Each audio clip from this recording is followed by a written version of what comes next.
সম্প্রতি সরকার রাজস্ব আয় বৃদ্ধির লক্ষ্যে শতাধিক পণ্য ও সেবার উপর মূল্য সংযোজন কর, ভ্যাট ও সম্পূরক শুল্ক বাড়ানোর জন্য দুটো অধ্যাদেশ জারি করেছে। এরপরে মূল্যস্ফীতি ও ব্যবসায়িক খরচ বাড়বে, যা সাধারণ মানুষের জীবনমানের উপর নেতিবাচক প্রভাব ফেলবে। সরকার তার রাজস্ব আয় বৃদ্ধির জন্য করের আওতা বাড়াবে, এটি একটি স্বাভাবিক প্রক্রিয়া। কিন্তু কর বাড়ানোর ক্ষেত্রে সরকারকে স্মরণ রাখতে হবে, সাধারণ মানুষের জীবনযাত্রার মান যাতে নেমে না যায় ও তাদের ভোগান্তি যাতে না বাড়ে।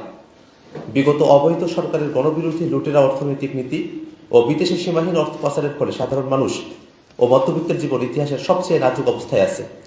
মহামারী করোনায় নিঃস্ব হয়ে শহর ছেড়ে গ্রামে গিয়েছিল অনেক পরিবার, যারা আর শহরে ফিরতে পারেনি।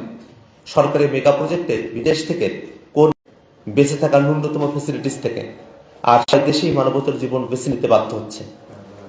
2024 সালে এই মধ্যবিত্ত, এই গার্মেন্টস শ্রমিক, এই সাধারণ মানুষ অবৈধ সরকারের বিরুদ্ধে রাস্তায় নেমে এসেছিল।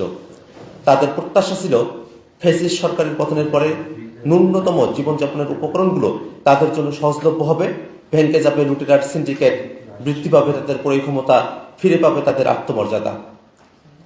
আপনারা জানেন, বিগত অবৈধ সরকারের সীমাহীন দুর্নীতি ও বিদেশি অর্থ পাচারের কারণে দেশের অর্থনীতির অবস্থা খুবই ভঙ্গুর ও বৈদেশিক মুদ্রা রিজার্ভ তলানিতে। এই অবস্থায় বিগত অবৈধ সরকার আন্তর্জাতিক অর্থ তহবিলের IMF এর কাছ থেকে 4.7 বিলিয়ন ডলার ঋণ সহায়তা গ্রহণ করার সিদ্ধান্ত নিয়েছিল। আপনারা জানেন, যে কোনো দেশের জন্য IMF এর লোন হলো লোন প্রাপ্তির সর্বশেষ আশ্রয়। এই কঠিন ঋণের শর্ত হিসেবে কয়েকটি ধাপে ভ্যাট বাড়ানোর সিদ্ধান্তের অংশ হিসেবে অন্তর্বর্তীকালীন সরকার সম্প্রতি এই অধ্যাদেশগুলো জারি করেছে। কিন্তু গণঅভ্যুত্থানের মাধ্যমে সৃষ্ট সরকারের কাছে আমাদের প্রশ্ন, অবৈধ সরকারের ঋণের এই শর্ত বর্তমান সরকার পুনর্বিবেচনার জন্য IMF কে আহ্বান জানিয়েছে কি, তা আমাদের কাছে স্পষ্ট নয়। গণঅভ্যুত্থানের মাধ্যমে সৃষ্ট সরকার একটি অবৈধ সরকারের চুক্তির ধারাবাহিকতা বজায় রেখে জনগণের দুর্ভোগ বাড়াতে পারে না।